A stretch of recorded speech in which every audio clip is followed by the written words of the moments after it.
Introduction to 2 Samuel. The book of 1 Samuel closes with the death of Israel's first king, Saul. The book of 2 Samuel records the reign of Israel's King David.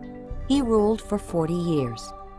David, described in the Bible as a man after God's own heart, brought the nation together, made Jerusalem its religious and political capital, then secured the kingdom's territory. God even promised that David's dynasty would endure forever. However, the turning point in David's life occurred when he sinned by committing adultery and murder. God's promise to David and his descendants was not revoked, but he was haunted for the rest of his reign by family and national crisis. As you listen, notice David's godly qualities of faithfulness, patience, courage, generosity, commitment, honesty, and his broken heart. Valuable lessons can be learned from David's sin and from his repentance. 2 Samuel, chapter 1. After the death of Saul, David returned from defeating the Amalekites and stayed in Ziklag 2 days. On the third day, a man arrived from Saul's camp, with his clothes torn and with dust on his head. When he came to David, he fell to the ground to pay him honor. "Where have you come from?" David asked him. He answered. "I have escaped from the Israelite camp." "What happened?" David asked. "Tell me." He said, "The men fled from the battle. Many of them fell and died, and Saul and his son Jonathan are dead." Then David said to the young man who brought him the report, "How do you know that Saul and his son Jonathan are dead?" "I happened to be on Mount Gilboa," the young man said. "and there was Saul, leaning on his spear, with the chariots and riders almost upon him. When he turned around and saw me, he called out to me, and I said, 'What can I do?' He asked me, 'Who are you?' 'An Amalekite,' I answered. Then he said to me, 'Stand over me and kill me. I am in the throes of death, but I'm still alive.' So I stood over him and killed him, because I knew that after he had fallen, he could not survive. And I took the crown that was on his head and the band on his arm, and have brought them here to my lord." Then David and all the men with him took hold of their clothes and tore them. They mourned and wept and fasted till evening for Saul and his son Jonathan, and for the army of the Lord and the house of Israel, because they had fallen by the sword. David said to the young man who brought him the report, "Where are you from?" "I am the son of an alien, an Amalekite." he answered. David asked him, "Why were you not afraid to lift your hand to destroy the Lord's anointed?" Then David called one of his men and said, "Go, strike him down." So he struck him down, and he died. For David had said to him, "Your blood be on your own head. Your own mouth testified against you when you said, 'I killed the Lord's anointed.'" David took up this lament concerning Saul and his son Jonathan, and ordered that the men of Judah be taught this lament of the bow. It is written in the book of Jasher. "Your glory, O Israel, lies slain on your heights. How the mighty have fallen. Tell it not in Gath. Proclaim it not in the streets of Ashkelon.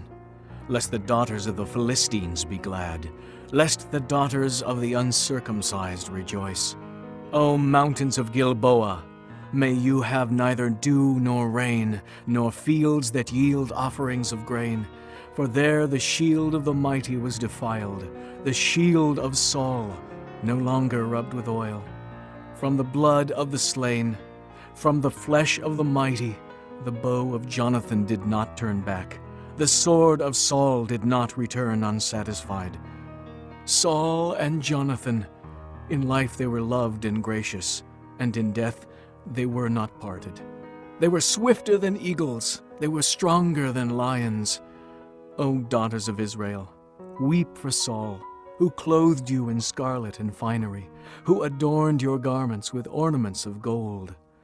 How the mighty have fallen in battle. Jonathan lies slain on your heights. I grieve for you, Jonathan, my brother. You were very dear to me. Your love for me was wonderful, more wonderful than that of women.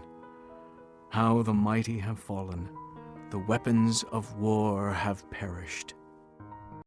Chapter 2. In the course of time, David inquired of the Lord. "Shall I go up to one of the towns of Judah?" He asked. The Lord said, "Go up." David asked, Where shall I go? "To Hebron," the Lord answered. So David went up there with his 2 wives, Ahinoam of Jezreel, and Abigail, the widow of Nabal of Carmel. David also took the men who were with him, each with his family, and they settled in Hebron and its towns. Then the men of Judah came to Hebron, and there they anointed David king over the house of Judah. When David was told that it was the men of Jabesh-Gilead who had buried Saul, he sent messengers to the men of Jabesh-Gilead to say to them, The Lord bless you for showing this kindness to Saul your master by burying him. May the Lord now show you kindness and faithfulness, and I too will show you the same favor because you have done this. Now then, be strong and brave, for Saul your master is dead, and the house of Judah has anointed me king over them." Meanwhile, Abner, son of Ner, the commander of Saul's army, had taken Ishbosheth, son of Saul, and brought him over to Mahanaim. He made him king over Gilead, Asherai, and Jezreel, and also over Ephraim, Benjamin, and all Israel. Ishbosheth, son of Saul, was 40 years old when he became king over Israel, and he reigned 2 years. The house of Judah, however, followed David. The length of time David was king in Hebron over the house of Judah was 7 years and 6 months. Abner, son of Ner, together with the men of Ishbosheth, son of Saul, left Mahanaim and went to Gibeon. Joab, son of Zeruiah, and David's men went out and met them at the pool of Gibeon. One group sat down on one side of the pool, and one group on the other side. Then Abner said to Joab, Let's have some of the young men get up and fight hand to hand in front of us. All right, let them do it, Joab said. So they stood up and were counted off, 12 men for Benjamin and Ishbosheth, son of Saul, and 12 for David. Then each man grabbed his opponent by the head and thrust his dagger into his opponent's side, and they fell down together. So that place in Gibeon was called Helkath Hazurim. The battle that day was very fierce, and Abner and the men of Israel were defeated by David's men. The 3 sons of Zeruiah were there, Joab, Abishai, and Asahel. Now Asahel was as fleet-footed as a wild gazelle. He chased Abner, turning neither to the right nor to the left as he pursued him. Abner looked behind him and asked, Is that you, Asahel? It is. He answered. Then Abner said to him, Turn aside to the right or to the left. Take on one of the young men and strip him of his weapons. But Asahel would not stop chasing him. Again Abner warned Asahel, Stop chasing me. Why should I strike you down? How can I look your brother Joab in the face? But Asahel refused to give up the pursuit. So Abner thrust the butt of his spear into Asahel's stomach, and the spear came out through his back. He fell there and died on the spot. And every man stopped when he came to the place where Asahel had fallen and died. But Joab and Abishai pursued Abner, and as the sun was setting, they came to the hill of Ammah, near Giah, on the way to the wasteland of Gibeon. Then the men of Benjamin rallied behind Abner. They formed themselves into a group and took their stand on top of a hill. Abner called out to Joab, Must the sword devour forever? Don't you realize that this will end in bitterness? How long before you order your men to stop pursuing their brothers? Joab answered, As surely as God lives, if you had not spoken, the men would have continued the pursuit of their brothers until morning. So Joab blew the trumpet, and all the men came to a halt. They no longer pursued Israel, nor did they fight any more. All that night Abner and his men marched through the Arabah. They crossed the Jordan, continued through the whole Bithron, and came to Mahanaim. Then Joab returned from pursuing Abner and assembled all his men. Besides Asahel, 19 of David's men were found missing. But David's men had killed 360 Benjamites who were with Abner. They took Asahel and buried him in his father's tomb at Bethlehem. Then Joab and his men marched all night and arrived at Hebron by daybreak. Chapter 3. The war between the house of Saul and the house of David lasted a long time. David grew stronger and stronger, while the house of Saul grew weaker and weaker. Sons were born to David in Hebron. His firstborn was Amnon, the son of Ahinoam of Jezreel. His second, Chileab, the son of Abigail, the widow of Nabal of Carmel. The third, Absalom, the son of Maacah, daughter of Talmai, king of Geshur. The fourth, Adonijah, the son of Haggith. The fifth, Shephatiah, the son of Abidal. And the sixth, Ithream, the son of David's wife Eglah. These were born to David in Hebron. During the war between the house of Saul and the house of David, Abner had been strengthening his own position in the house of Saul. Now Saul had had a concubine named Rizpah, daughter of Aiah. And Ishbosheth said to Abner, "Why did you sleep with my father's concubine?" Abner was very angry because of what Ishbosheth said, and he answered, Am I a dog's head on Judah's side? This very day I am loyal to the house of your father Saul and to his family and friends. I haven't handed you over to David, yet now you accuse me of an offense involving this woman. May God deal with Abner, be it ever so severely, if I do not do for David what the Lord promised him on oath, and transfer the kingdom from the house of Saul, and establish David's throne over Israel and Judah from Dan to Beersheba." Ishbosheth did not dare to say another word to Abner, because he was afraid of him. Then Abner sent messengers on his behalf to say to David, "Whose land is it? Make an agreement with me, and I will help you bring all Israel over to you." Good, said David. I will make an agreement with you, but I demand one thing of you. Do not come into my presence unless you bring Michal, daughter of Saul, when you come to see me.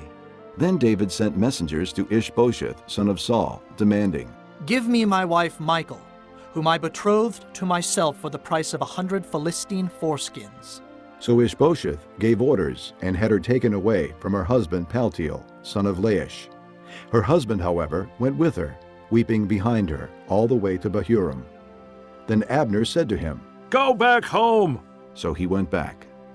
Abner conferred with the elders of Israel and said, For some time you have wanted to make David your king. Now do it. For the Lord promised David, By my servant David I will rescue my people Israel from the hand of the Philistines, and from the hand of all their enemies. Abner also spoke to the Benjamites in person. Then he went to Hebron to tell David everything that Israel and the whole house of Benjamin wanted to do. When Abner, who had 20 men with him, came to David at Hebron, David prepared a feast for him and his men. Then Abner said to David, Let me go at once and assemble all Israel for my lord the king, so that they may make a compact with you, and that you may rule over all that your heart desires. So David sent Abner away, and he went in peace. Just then David's men and Joab returned from a raid and brought with them a great deal of plunder. But Abner was no longer with David in Hebron, because David had sent him away, and he had gone in peace. When Joab and all the soldiers with him arrived, he was told that Abner, son of Ner, had come to the king, and that the king had sent him away, and that he had gone in peace. So Joab went to the king and said, What have you done? Look, Abner came to you. Why did you let him go? Now he is gone. You know Abner, son of Ner. He came to deceive you and observe your movements and find out everything you are doing. Joab then left David and sent messengers after Abner, and they brought him back from the well of Sirah. But David did not know it. Now when Abner returned to Hebron, Joab took him aside into the gateway, as though to speak with him privately. And there, to avenge the blood of his brother Asahel, Joab stabbed him in the stomach, and he died. Later, when David heard about this, he said, I and my kingdom are forever innocent before the Lord concerning the blood of Abner, son of Ner. May his blood fall upon the head of Joab, and upon all his father's house.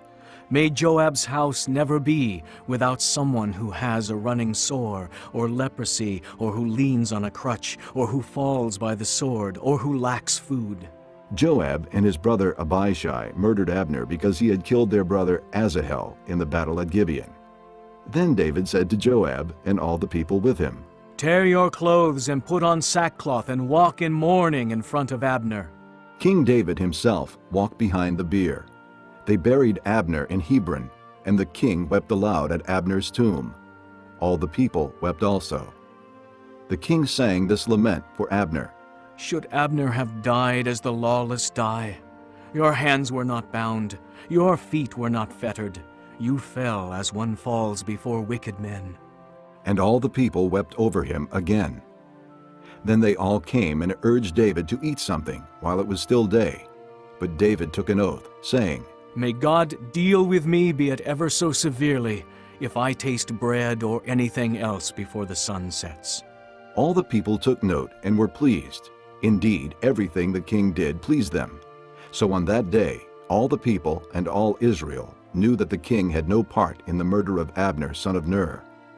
Then the king said to his men, Do you not realize that a prince and a great man has fallen in Israel this day? And today, though I am the anointed king, I am weak, and these sons of Zeruiah are too strong for me.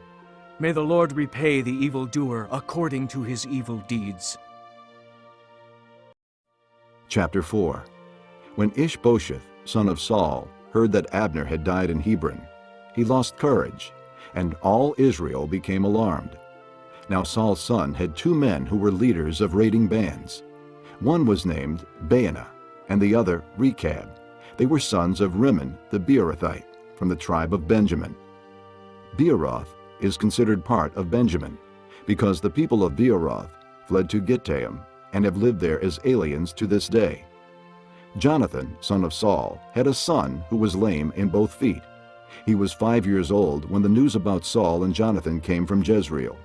His nurse picked him up and fled, but as she hurried to leave, he fell and became crippled. His name was Mephibosheth. Now Rechab and Baanah, the sons of Rimmon the Beerothite, set out for the house of Ishbosheth. And they arrived there in the heat of the day, while he was taking his noonday rest.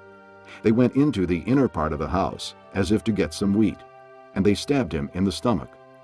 Then Rechab and his brother Baanah slipped away. They had gone into the house while he was lying on the bed in his bedroom. After they stabbed and killed him, they cut off his head. Taking it with them, they traveled all night by way of the Arabah.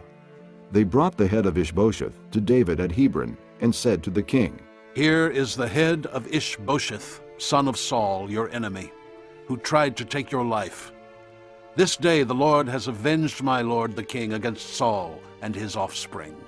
David answered Rechab and his brother Baanah, the sons of Rimmon the Beerothite, As surely as the Lord lives, who has delivered me out of all trouble, when a man told me Saul is dead and thought he was bringing good news, I seized him and put him to death in Ziklag. That was the reward I gave him for his news. How much more, when wicked men have killed an innocent man in his own house and on his own bed, should I not now demand his blood from your hand and rid the earth of you? So David gave an order to his men, and they killed them. They cut off their hands and feet and hung the bodies by the pool in Hebron. But they took the head of Ishbosheth and buried it in Abner's tomb at Hebron. Chapter 5. All the tribes of Israel came to David at Hebron and said, We are your own flesh and blood. In the past, while Saul was king over us, you were the one who led Israel on their military campaigns. And the Lord said to you, You will shepherd my people Israel, and you will become their ruler. When all the elders of Israel had come to King David at Hebron, the king made a compact with them at Hebron before the Lord, and they anointed David king over Israel. David was 30 years old when he became king, and he reigned 40 years. In Hebron he reigned over Judah 7 years and 6 months, and in Jerusalem he reigned over all Israel and Judah 33 years. The king and his men marched to Jerusalem to attack the Jebusites, who lived there. The Jebusites said to David, You will not get in here. Even the blind and the lame can ward you off. They thought. David cannot get in here. Nevertheless, David captured the fortress of Zion, the city of David.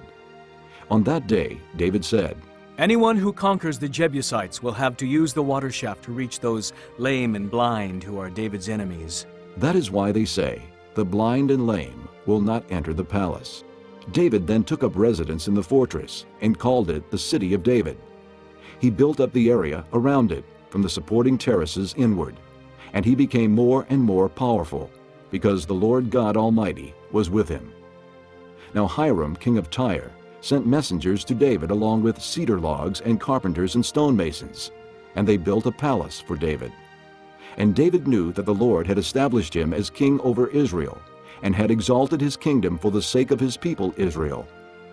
After he left Hebron, David took more concubines and wives in Jerusalem, and more sons and daughters were born to him. These are the names of the children born to him there: Shemuah, Shobab, Nathan, Solomon, Ibhar, Elishua, Nepheg, Japhiah, Elishama, Eliada, and Eliphalet. When the Philistines heard that David had been anointed king over Israel, they went up in full force to search for him. But David heard about it and went down to the stronghold. Now the Philistines had come and spread out in the valley of Rephaim. So David inquired of the Lord, Shall I go and attack the Philistines? Will you hand them over to me? The Lord answered him, Go, for I will surely hand the Philistines over to you. So David went to Baal Perazim, and there he defeated them. He said, As waters break out, the Lord has broken out against my enemies before me. So that place was called Baal Perazim. The Philistines abandoned their idols there, and David and his men carried them off. Once more the Philistines came up and spread out in the valley of Rephaim. So David inquired of the Lord, and he answered, Do not go straight up, but circle around behind them and attack them in front of the balsam trees. As soon as you hear the sound of marching in the tops of the balsam trees, move quickly, because that will mean the Lord has gone out in front of you to strike the Philistine army. So David did as the Lord commanded him, and he struck down the Philistines all the way from Gibeon to Gezer. Chapter 6. David again brought together out of Israel chosen men, 30,000 in all. He and all his men set out from Baalah of Judah to bring up from there the ark of God, which is called by the name of the Lord Almighty, who is enthroned between the cherubim that are on the ark. They set the ark of God on a new cart and brought it from the house of Abinadab, which was on the hill. Uzzah and Ahio, sons of Abinadab, were guiding the new cart with the ark of God on it, and Ahio was walking in front of it. David and the whole house of Israel were celebrating with all their might before the Lord, with songs and with harps, lyres, tambourines, sistrums, and cymbals. When they came to the threshing floor of Nacon, Uzzah reached out and took hold of the ark of God, because the oxen stumbled. The Lord's anger burned against Uzzah because of his irreverent act. Therefore God struck him down, and he died there beside the ark of God. Then David was angry because the Lord's wrath had broken out against Uzzah, and to this day that place is called Perez Uzzah. David was afraid of the Lord that day, and said, How can the ark of the Lord ever come to me? He was not willing to take the ark of the Lord to be with him in the city of David. Instead, he took it aside to the house of Obed-Edom the Gittite. The ark of the Lord remained in the house of Obed-Edom the Gittite for 3 months, and the Lord blessed him and his entire household. Now King David was told, The Lord has blessed the household of Obed-Edom and everything he has because of the ark of God. So David went down and brought up the ark of God from the house of Obed-Edom to the city of David with rejoicing. When those who were carrying the ark of the Lord had taken 6 steps, he sacrificed a bull and a fattened calf. David, wearing a linen ephod, danced before the Lord with all his might, while he and the entire house of Israel brought up the ark of the Lord with shouts and the sound of trumpets. As the ark of the Lord was entering the city of David, Michal, daughter of Saul, watched from a window. And when she saw King David leaping and dancing before the Lord, she despised him in her heart. They brought the ark of the Lord and set it in its place inside the tent that David had pitched for it. And David sacrificed burnt offerings and fellowship offerings before the Lord. After he had finished sacrificing the burnt offerings and fellowship offerings, he blessed the people in the name of the Lord Almighty. Then he gave a loaf of bread, a cake of dates, and a cake of raisins to each person in the whole crowd of Israelites, both men and women. And all the people went to their homes.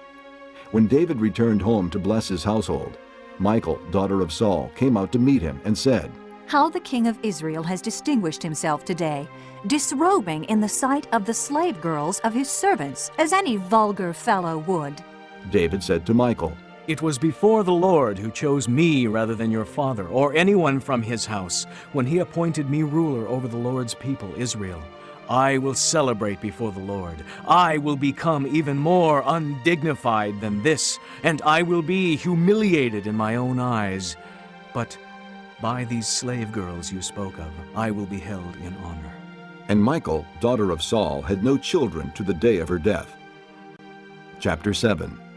After the king was settled in his palace, and the Lord had given him rest from all his enemies around him, he said to Nathan the prophet, Here I am, living in a palace of cedar, while the ark of God remains in a tent. Nathan replied to the king, Whatever you have in mind, go ahead and do it, for the Lord is with you. That night the word of the Lord came to Nathan, saying, Go and tell my servant David, this is what the Lord says. Are you the one to build me a house to dwell in? I have not dwelt in a house from the day I brought the Israelites up out of Egypt to this day. I have been moving from place to place with a tent as my dwelling. Wherever I have moved with all the Israelites, did I ever say to any of their rulers, whom I commanded to shepherd my people Israel, Why have you not built me a house of cedar? Now then, tell my servant David, this is what the Lord Almighty says. I took you from the pasture and from following the flock to be ruler over my people Israel. I have been with you wherever you have gone, and I have cut off all your enemies from before you.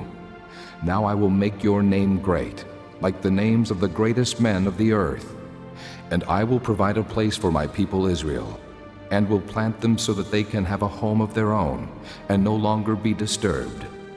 Wicked people will not oppress them anymore, as they did at the beginning, and have done ever since the time I appointed leaders over my people Israel. I will also give you rest from all your enemies. The Lord declares to you that the Lord himself will establish a house for you.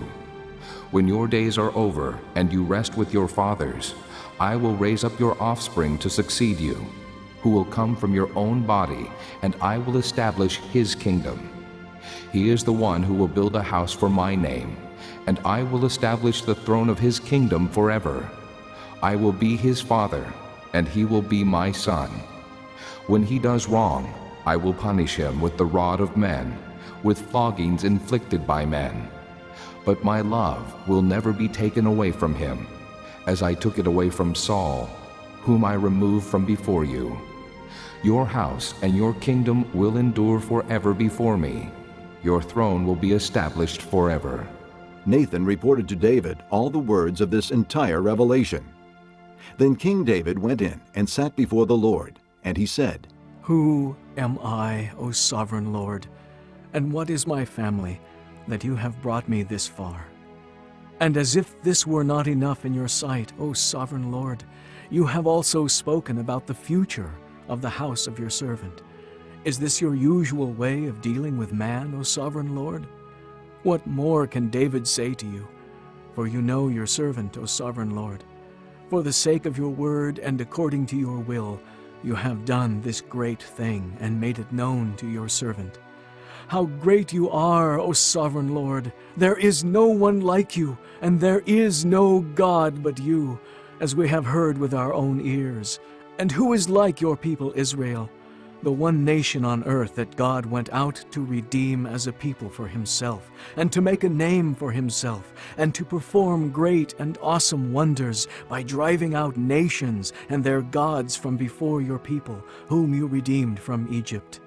You have established your people Israel as your very own forever, and you, O Lord, have become their God. And now, Lord God, keep forever the promise you have made concerning your servant and his house. Do as you promised, so that your name will be great forever. Then men will say, The Lord Almighty is God over Israel, and the house of your servant David will be established before you. O Lord Almighty, God of Israel, you have revealed this to your servant, saying, I will build a house for you. So your servant has found courage to offer you this prayer. O sovereign Lord, you are God. Your words are trustworthy, and you have promised these good things to your servant. Now be pleased to bless the house of your servant, that it may continue forever in your sight. For you, O sovereign Lord, have spoken, and with your blessing the house of your servant will be blessed forever. Chapter 8. In the course of time, David defeated the Philistines and subdued them, and he took Metheg-Ammah from the control of the Philistines. David also defeated the Moabites. He made them lie down on the ground and measured them off with a length of cord. Every 2 lengths of them were put to death, and the 3rd length was allowed to live. So the Moabites became subject to David and brought tribute. Moreover, David fought Hadad-ezer, son of Rehob, king of Zobah, when he went to restore his control along the Euphrates River. David captured 1,000 of his chariots, 7,000 charioteers, and 20,000 foot soldiers. He hamstrung all but 100 of the chariot horses. When the Arameans of Damascus came to help Hadad-ezer, king of Zobah, David struck down 22,000 of them. He put garrisons in the Aramean kingdom of Damascus, and the Arameans became subject to him and brought tribute. The Lord gave David victory wherever he went. David took the gold shields that belonged to the officers of Hadad-ezer and brought them to Jerusalem. From Tebah and Berothai, towns that belonged to Hadad-ezer, King David took a great quantity of bronze. When Tu, king of Hamath, heard that David had defeated the entire army of Hadad-ezer, he sent his son Joram to King David to greet him and congratulate him on his victory in battle over Hadad-ezer, who had been at war with Tu. Joram brought with him articles of silver and gold and bronze. King David dedicated these articles to the Lord, as he had done with the silver and gold from all the nations he had subdued: Edom and Moab, the Ammonites and the Philistines, and Amalek. He also dedicated the plunder taken from Hadad-ezer, son of Rehob, king of Zobah.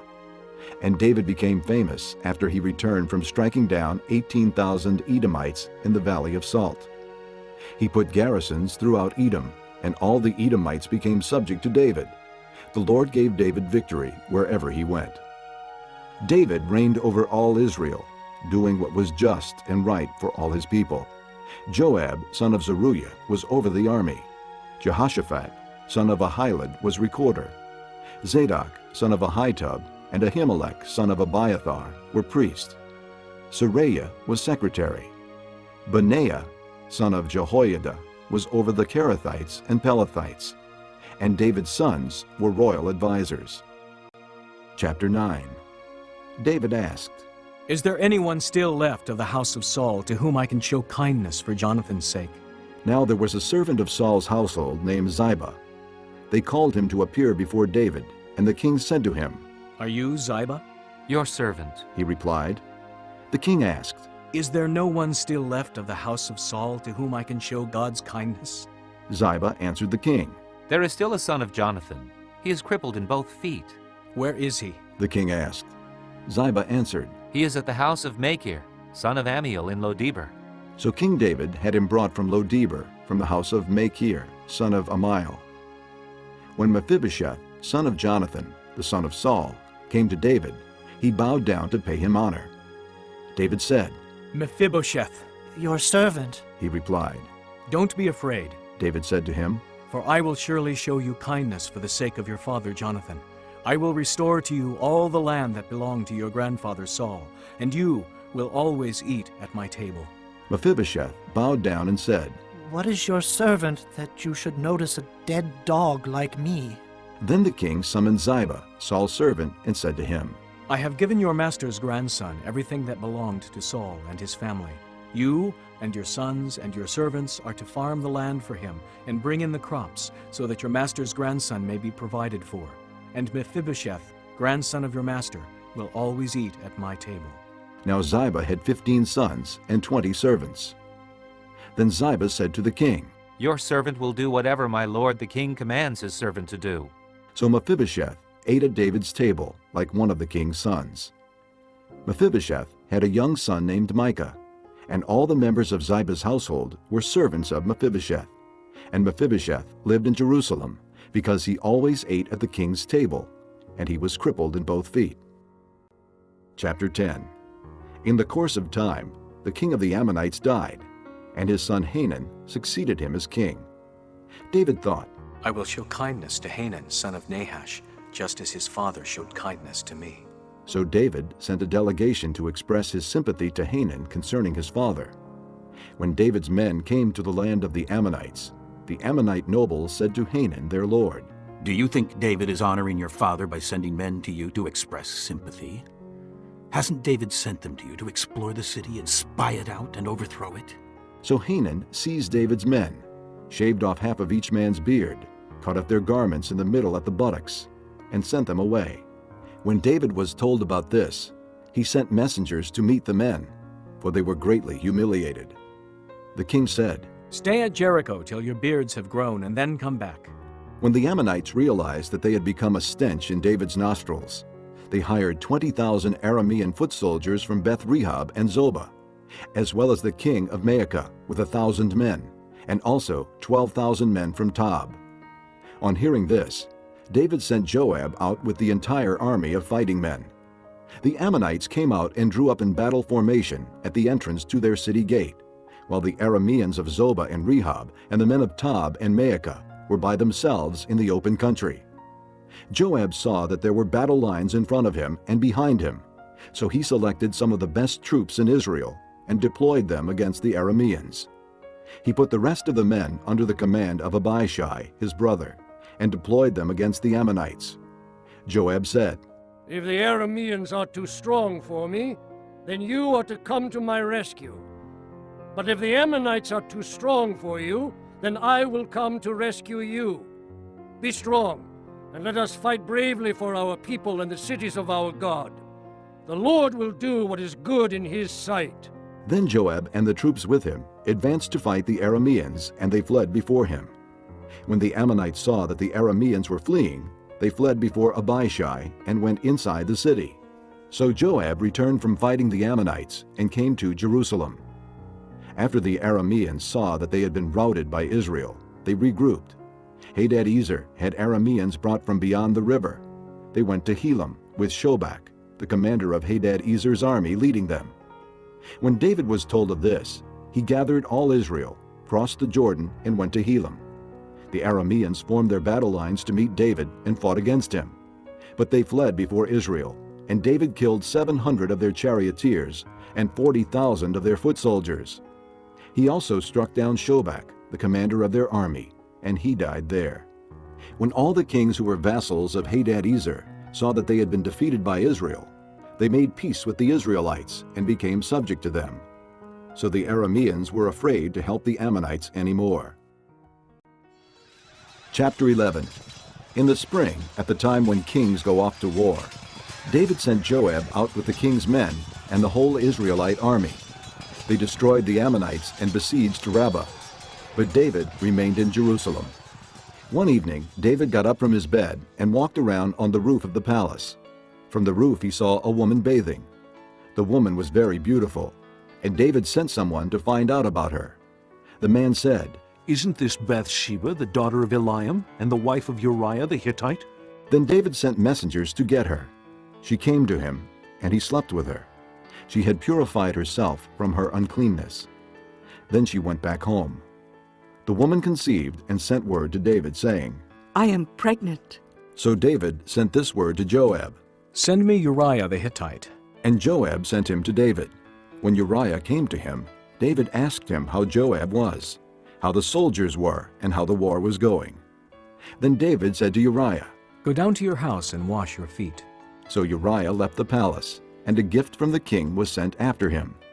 But Uriah slept at the entrance to the palace with all his master's servants, and did not go down to his house. When David was told, Uriah did not go home. He asked him, Haven't you just come from a distance? Why didn't you go home? Uriah said to David, The ark and Israel and Judah are staying in tents, and my master Joab and my lord's men are camped in the open fields. How could I go to my house to eat and drink and lie with my wife? As surely as you live, I will not do such a thing. Then David said to him, Stay here one more day, and tomorrow I will send you back. So Uriah remained in Jerusalem that day and the next. At David's invitation, he ate and drank with him, and David made him drunk. But in the evening, Uriah went out to sleep on his mat among his master's servants. He did not go home. In the morning, David wrote a letter to Joab and sent it with Uriah. In it he wrote, Put Uriah in the front line where the fighting is fiercest. Then withdraw from him so he will be struck down and die. So while Joab had the city under siege, he put Uriah at a place where he knew the strongest defenders were. When the men of the city came out and fought against Joab, some of the men in David's army fell. Moreover, Uriah the Hittite died. Joab sent David a full account of the battle. He instructed the messenger, When you have finished giving the king this account of the battle, the king's anger may flare up, and he may ask you, "Why did you get so close to the city to fight? Didn't you know they would shoot arrows from the wall? Who killed Abimelech, son of Jerubbesheth? Didn't a woman throw an upper millstone on him from the wall, so that he died in Thebez?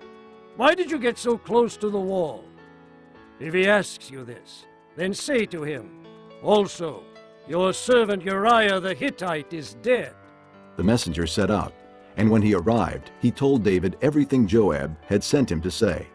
The messenger said to David, The men overpowered us and came out against us in the open, but we drove them back to the entrance to the city gate. Then the archers shot arrows at your servants from the wall, and some of the king's men died. Moreover, your servant Uriah the Hittite is dead. David told the messenger, Say this to Joab. Don't let this upset you. The sword devours one as well as another. Press the attack against the city and destroy it. Say this to encourage Joab. When Uriah's wife heard that her husband was dead, she mourned for him. After the time of mourning was over, David had her brought to his house, and she became his wife and bore him a son. But the thing David had done displeased the Lord. Chapter 12. The Lord sent Nathan to David. When he came to him, he said, There were 2 men in a certain town, one rich and the other poor. The rich man had a very large number of sheep and cattle, but the poor man had nothing except one little ewe lamb he had bought. He raised it, and it grew up with him and his children. It shared his food, drank from his cup, and even slept in his arms. It was like a daughter to him. Now a traveler came to the rich man, but the rich man refrained from taking one of his own sheep or cattle to prepare a meal for the traveler who had come to him. Instead, he took the ewe lamb that belonged to the poor man and prepared it for the one who had come to him.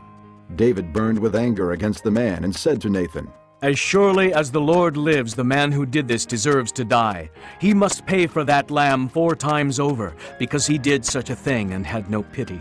Then Nathan said to David, You are the man. This is what the Lord, the God of Israel, says. I anointed you king over Israel, and I delivered you from the hand of Saul. I gave your master's house to you, and your master's wives into your arms. I gave you the house of Israel and Judah. And if all this had been too little, I would have given you even more. Why did you despise the word of the Lord by doing what is evil in his eyes? You struck down Uriah the Hittite with the sword and took his wife to be your own.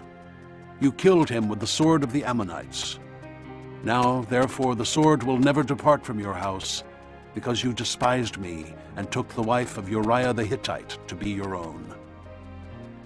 This is what the Lord says. Out of your own household I am going to bring calamity upon you. Before your very eyes I will take your wives and give them to one who is close to you, and he will lie with your wives in broad daylight. You did it in secret, but I will do this thing in broad daylight before all Israel. Then David said to Nathan, I have sinned against the Lord. Nathan replied, The Lord has taken away your sin. You are not going to die. But because by doing this you have made the enemies of the Lord show utter contempt, the son born to you will die. After Nathan had gone home, the Lord struck the child that Uriah's wife had borne to David, and he became ill. David pleaded with God for the child. He fasted and went into his house and spent the nights lying on the ground. The elders of his household stood beside him to get him up from the ground, but he refused, and he would not eat any food with them. On the 7th day, the child died. David's servants were afraid to tell him that the child was dead, for they thought, While the child was still living, we spoke to David, but he would not listen to us. How can we tell him the child is dead? He may do something desperate. David noticed that his servants were whispering among themselves, and he realized the child was dead. Is the child dead? He asked. Yes, They replied. he is dead. Then David got up from the ground. After he had washed, put on lotions, and changed his clothes, he went into the house of the Lord and worshipped. Then he went to his own house, and at his request they served him food, and he ate. His servants asked him, "Why are you acting this way? While the child was alive, you fasted and wept. But now that the child is dead, you get up and eat." He answered, While the child was still alive, I fasted and wept. I thought, who knows, the Lord may be gracious to me and let the child live. But now that he is dead, why should I fast? Can I bring him back again? I will go to him, but he will not return to me. Then David comforted his wife Bathsheba, and he went to her and lay with her. She gave birth to a son, and they named him Solomon. The Lord loved him, and because the Lord loved him, he sent word through Nathan the prophet to name him Jedediah. Meanwhile, Joab fought against Rabbah of the Ammonites and captured the royal citadel. Joab then sent messengers to David, saying, I have fought against Rabbah and taken its water supply. Now muster the rest of the troops and besiege the city and capture it. Otherwise I will take the city, and it will be named after me. So David mustered the entire army and went to Rabbah and attacked and captured it. He took the crown from the head of their king. Its weight was a talent of gold, and it was set with precious stones, and it was placed on David's head. He took a great quantity of plunder from the city and brought out the people who were there, consigning them to labor with saws and with iron picks and axes, and he made them work at brickmaking. He did this to all the Ammonite towns. Then David and his entire army returned to Jerusalem. Chapter 13. In the course of time, Amnon, son of David, fell in love with Tamar, the beautiful sister of Absalom, son of David. Amnon became frustrated to the point of illness on account of his sister Tamar, for she was a virgin, and it seemed impossible for him to do anything to her. Now Amnon had a friend named Jonadab, son of Shimeah, David's brother. Jonadab was a very shrewd man. He asked Amnon, "Why do you, the king's son, look so haggard morning after morning? Won't you tell me?" Amnon said to him, I'm in love with Tamar, my brother Absalom's sister. "Go to bed and pretend to be ill. Jonadab said. When your father comes to see you, say to him, 'I would like my sister Tamar to come and give me something to eat. Let her prepare the food in my sight, so I may watch her and then eat it from her hand.'" So Amnon lay down and pretended to be ill. When the king came to see him, Amnon said to him, I would like my sister Tamar to come and make some special bread in my sight, so I may eat from her hand. David sent word to Tamar at the palace, Go to the house of your brother Amnon and prepare some food for him. So Tamar went to the house of her brother Amnon, who was lying down. She took some dough, kneaded it, made the bread in his sight, and baked it. Then she "Give me something to eat. Let her prepare the food in my sight, so I may watch her and then eat it from her hand." So Amnon lay down and pretended to be ill. When the king came to see him, Amnon said to him, I would like my sister Tamar to come and make some special bread in my sight, so I may eat from her hand. David sent word to Tamar at the palace, Go to the house of your brother Amnon and prepare some food for him. So Tamar went to the house of her brother Amnon, who was lying down. She took some dough, kneaded it. "Sister Tamar to come and give me something to eat. Let her prepare the food in my sight, so I may watch her and then eat it from her hand." So Amnon lay down and pretended to be ill. When the king came to see him, Amnon said to him, I would like my sister Tamar to come and make some special bread in my sight, so I may eat from her hand. David sent word to Tamar at the palace, Go to the house of your brother Amnon and prepare some food for him. So Tamar went to the house of her brother Amnon, who was lying down. She took some dough, kneaded it, made the bread in his sight. "Something to eat. Let her prepare the food in my sight, so I may watch her and then eat it from her hand." So Amnon lay down and pretended to be ill. When the king came to see him, Amnon said to him, I would like my sister Tamar to come and make some special bread in my sight, so I may eat from her hand. David sent word to Tamar at the palace, Go to the house of your brother Amnon and prepare some food for him. So Tamar went to the house of her brother Amnon, who was lying down. She took some dough, kneaded it, made the bread in his sight, and baked it. Then she took the pan and served him the bread, but he refused to eat. Send everyone out of here. Amnon said.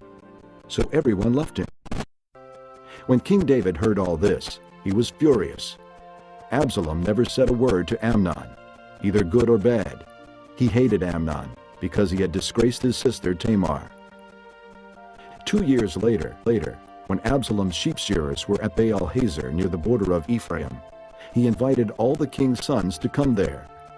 Absalom went to the king and said, My shearers come. Will the king and his officials please join me? No, my son, the king replied. All of us should not go. We would only be a burden to you. Although Absalom urged him, he still refused to go, but gave him his blessing. Then Absalom said, If not, please let my brother Amnon come with us. The king asked him, Why should he go with you? But Absalom urged him, so he sent with him Amnon and the rest of the king's sons. Absalom ordered his men, Listen, when Amnon is in high spirits from drinking wine, and I say to you, Strike Amnon down, then kill him. Don't be afraid. Have not I given you this order? Be strong and brave. So Absalom's men did to Amnon what Absalom had ordered. Then all the king's sons got up, mounted their mules, and fled. While they were on their way, the report came to David. Absalom has struck down all the king's sons. Not one of them is left. The king stood up, tore his clothes, and lay down on the ground, and all his servants stood by with their clothes torn. But Jonadab, son of Shimeah, David's brother, said, My lord should not think that they killed all the princes. Only Amnon is dead. This has been Absalom's expressed intention ever since the day Amnon raped his sister Tamar. My lord the king should not be concerned about the report that all the king's sons are dead. Only Amnon is dead. Meanwhile, Absalom had fled. Now the man standing watch looked up and saw many people on the road west of him, coming down the side of the hill. The watchman went and told the king, I see men in the direction of Horonaim, on the side of the hill. Jonadab said to the king, See, the king's sons are here. It has happened just as your servant said. As he finished speaking, the king's sons came in, wailing loudly. The king, too, and all his servants wept very bitterly. Absalom fled and went to Talmai, son of Ammihud, the king of Geshur. But King David mourned for his son every day. After Absalom fled and went to Geshur, he stayed there 3 years.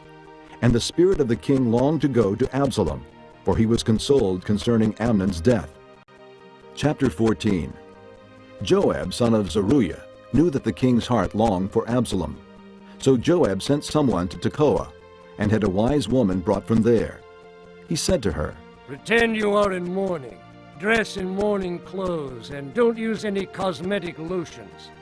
Act like a woman who has spent many days grieving for the dead. Then go to the king and speak these words to him. And Joab put the words in her mouth. When the woman from Tekoa went to the king, she fell with her face to the ground to pay him honor. And she said, Help me, O king. The king asked her, What is troubling you? She said, I am indeed a widow. My husband is dead. I, your servant, had 2 sons. They got into a fight with each other in the field, and no one was there to separate them. One struck the other and killed him. Now the whole clan has risen up against your servant. They say, Hand over the one who struck his brother down, so that we may put him to death for the life of his brother whom he killed. Then we will get rid of the heir as well.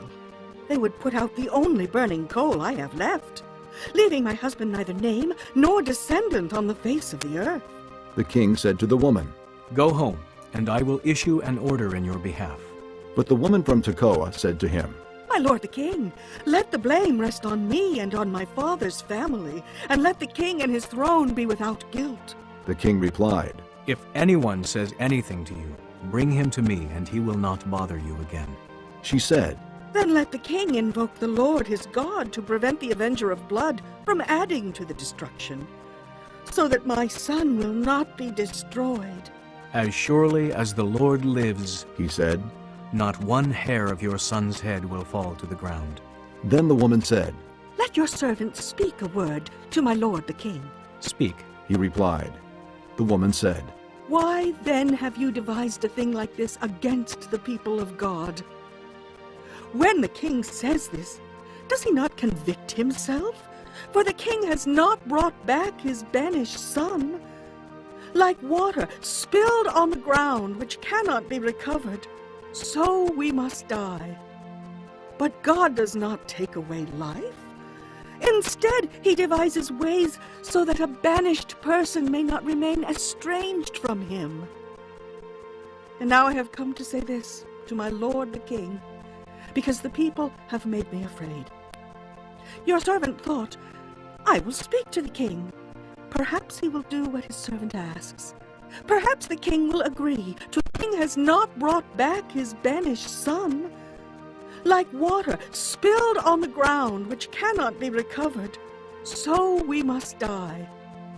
But God does not take away life.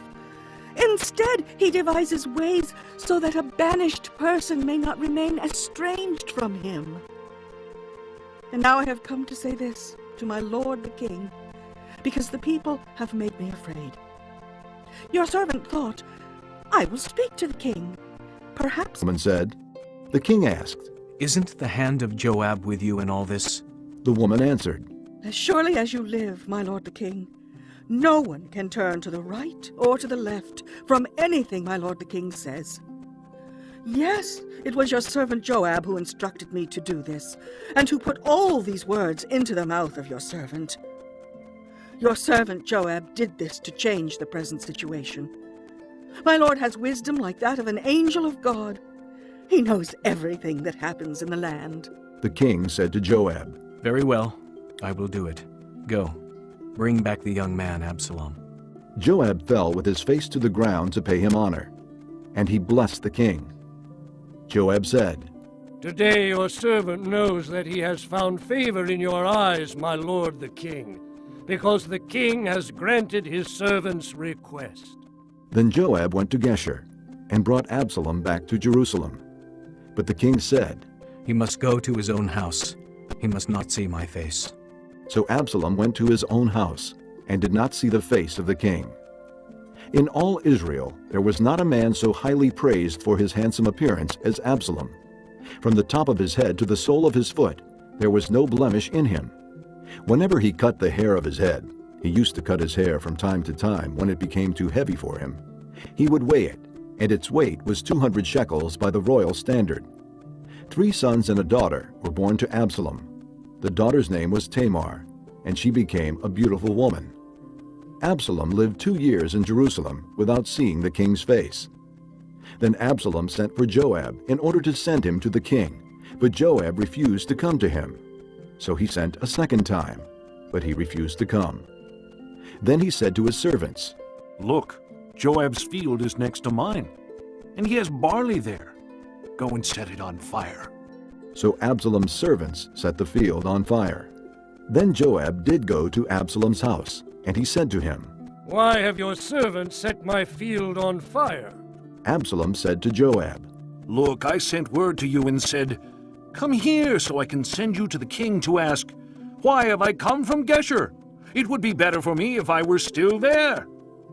Now then, I want to see the king's face, and if I am guilty of anything, let him put me to death. So Joab went to the king and told him this. Then the king summoned Absalom, and he came in and bowed down with his face to the ground before the king. And the king kissed Absalom. Chapter 15. In the course of time, Absalom provided himself with a chariot and horses, and with 50 men to run ahead of him. He would get up early and stand by the side of the road leading to the city gate. Whenever anyone came with a complaint to be placed before the king for a decision, Absalom would call out to him. What town are you from? He would answer, Your servant is from one of the tribes of Israel. Then Absalom would say to him, Look, your claims are valid and proper, but there is no representative of the king to hear you. And Absalom would add, If only I were appointed judge in the land, then everyone who has a complaint or case could come to me, and I would see that he gets justice. Also, whenever anyone approached him to bow down before him, Absalom would reach out his hand, take hold of him, and kiss him. Absalom behaved in this way toward all the Israelites who came to the king, asking for justice, and so he stole the hearts of the men of Israel. At the end of 4 years, Absalom said to the king, Let me go to Hebron and fulfill a vow I made to the Lord. While your servant was living at Geshur in Aram, I made this vow. If the Lord takes me back to Jerusalem, I will worship the Lord in Hebron. The king said to him, Go in peace. So he went to Hebron. Then Absalom sent secret messengers throughout the tribes of Israel to say, As soon as you hear the sound of the trumpets, then say, Absalom is king in Hebron. 200 men from Jerusalem had accompanied Absalom. They had been invited as guests and went quite innocently, knowing nothing about the matter. While Absalom was offering sacrifices, he also sent for Ahithophel the Gilonite, David's counselor, to come from Gilo, his hometown. And so the conspiracy gained strength, and Absalom's following kept on increasing. A messenger came and told David, The hearts of the men of Israel are with Absalom. Then David said to all his officials who were with him in Jerusalem, Come, we must flee, or none of us will escape from Absalom. We must leave immediately, or he will move quickly to overtake us and bring ruin upon us and put the city to the sword. The king's officials answered him, Your servants are ready to do whatever our lord the king chooses. The king set out, with his entire household following him. But he left 10 concubines to take care of the palace. So the king set out, with all the people following him, and they halted at a place some distance away. All his men marched past him, along with all the Kerethites and Pelethites, and all the 600 Gittites who had accompanied him from Gath marched before the king. The king said to Ittai the Gittite, Why should you come along with us? Go back and stay with King Absalom. You are a foreigner and exile from your homeland. You came only yesterday, and today shall I make you wander about with us when I do not know where I am going? Go back and take your countrymen. May kindness and faithfulness be with you. But Ittai replied to the king, As surely as the Lord lives, and as my lord the king lives, wherever my lord the king may be, whether it means life or death, there will your servant be. David said to Ittai, Go ahead, march on. So Ittai the Gittite marched on with all his men and the families that were with him. The whole countryside wept aloud as all the people passed by. The king also crossed the Kidron Valley, and all the people moved on toward the desert. Zadok was there too, and all the Levites who were with him were carrying the Ark of the Covenant of God. They set down the Ark of God, and Abiathar offered sacrifices until all the people had finished leaving the city. Then the king said to Zadok, Take the Ark of God back into the city. If I find favor in the Lord's eyes, he will bring me back and let me see it and his dwelling place again. But if he says, I am not pleased with you, then I am ready. Let him do to me whatever seems good to him. The king also said to Zadok the priest, Aren't you a seer?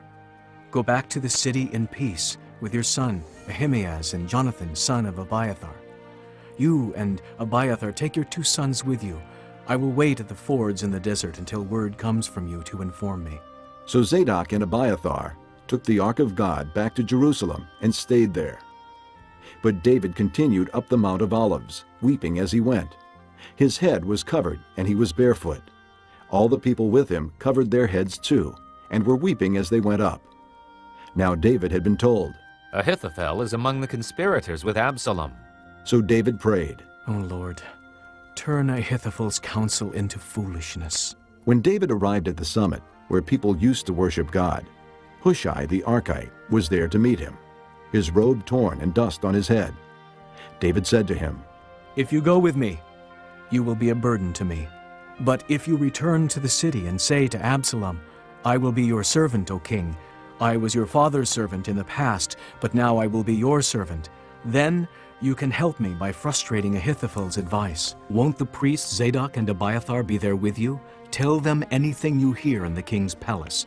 Their 2 sons, Ahimaaz, son of Zadok, and Jonathan, son of Abiathar, are there with them. Send them to me with anything you hear. So David's friend Hushai arrived at Jerusalem as Absalom was entering the city.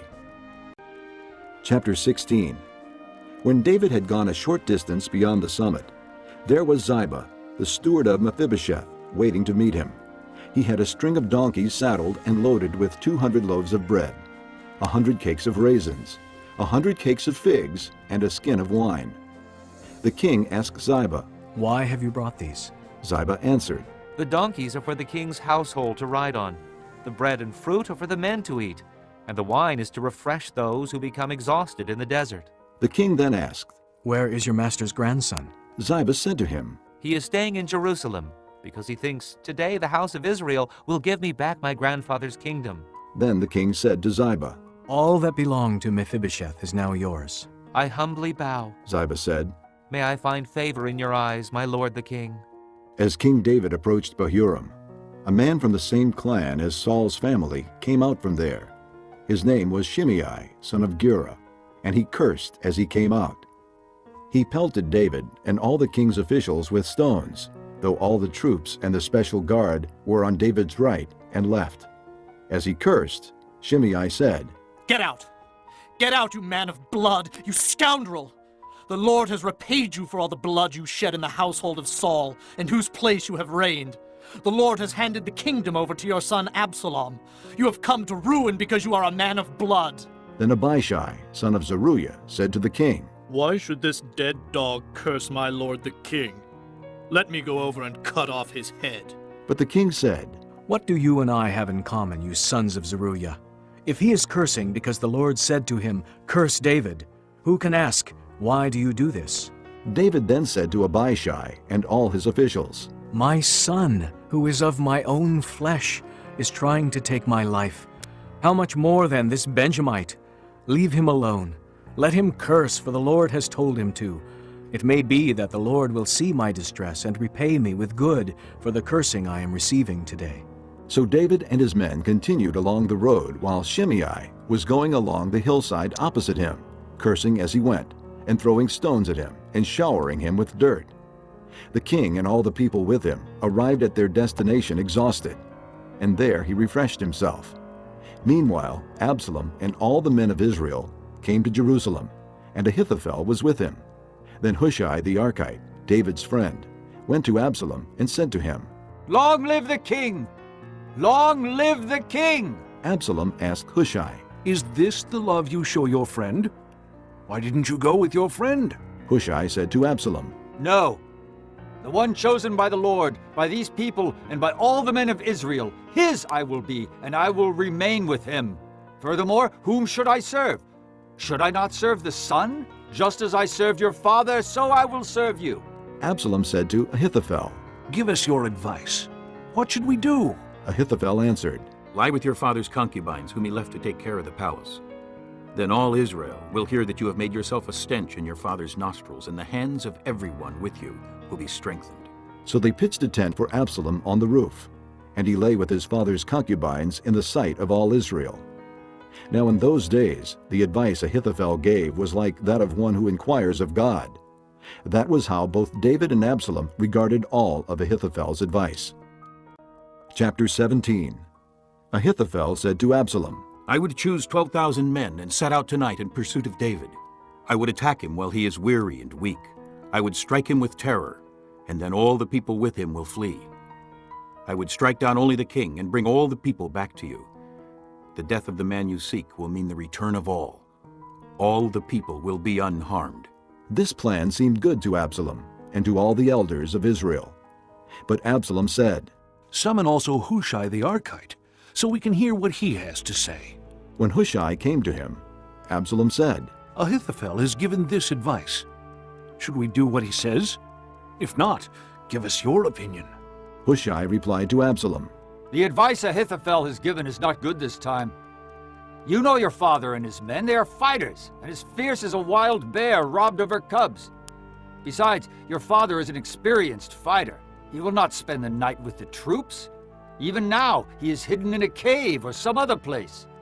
If he should attack your troops first, whoever hears about it will say, There has been a slaughter among the troops who follow Absalom. Then even the bravest soldier, whose heart is like the heart of a lion, will melt with fear. For all Israel knows that your father is a fighter, and that those with him are brave. So I advise you, let all Israel, from Dan to Beersheba, as numerous as the sand on the seashore, be gathered to you, with you yourself leading them into battle. Then we will attack him wherever he may be found, and we will fall on him as dew settles on the ground. Neither he nor any of his men will be left alive. If he withdraws into his city, Then all Israel will bring ropes to that city, and we will drag it down to the valley until not even a piece of it can be found. Absalom and all the men of Israel said, The advice of Hushai the Archite is better than that of Ahithophel. For the Lord had determined to frustrate the good advice of Ahithophel in order to bring disaster on Absalom. Hushai told Zadok and Abiathar the priests, Ahithophel has advised Absalom and the elders of Israel to do such and such, but I have advised them to do so and so. Now send a message immediately and tell David, do not spend the night at the fords in the desert. Cross over without fail, or the king and all the people with him will be swallowed up. Jonathan and Ahimaaz were staying at Enrogel. A servant girl was to go and inform them, and they were to go and tell King David, for they could not risk being seen entering the city. But a young man saw them and told Absalom. So the two of them left quickly and went to the house of a man in Bahurim. He had a well in his courtyard, and they climbed down into it. His wife took a covering and spread it out over the opening of the well and scattered grain over it. No one knew anything about it. When Absalom's men came to the woman at the house, they asked, Where are Ahimaaz and Jonathan? The woman answered them, They crossed over the brook.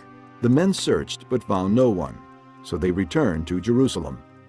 After the men had gone, the two climbed out of the well and went to inform King David. They said to him, Set out and cross the river at once. Ahithophel has advised such and such against you. So David and all the people with him set out and crossed the Jordan. By daybreak, no one was left who had not crossed the Jordan. When Ahithophel saw that his advice had not been followed, he saddled his donkey and set out for his house in his hometown. He put his house in order and then hanged himself. So he died and was buried in his father's tomb. David went to Mahanaim, and Absalom crossed the Jordan with all the men of Israel. Absalom had appointed Amasa over the army in place of Joab. Amasa was the son of a man named Jether, an Israelite who had married Abigail, the daughter of Nahash, and sister of Zeruiah, the mother of Joab. The Israelites and Absalom camped in the land of Gilead.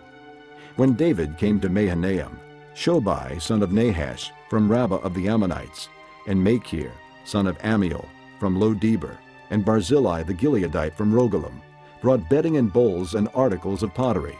They also brought wheat and barley, flour and roasted grain, beans and lentils, honey and curds, sheep, and cheese from cow's milk for David and his people to eat. For they said, The people have become hungry and tired and thirsty in the desert.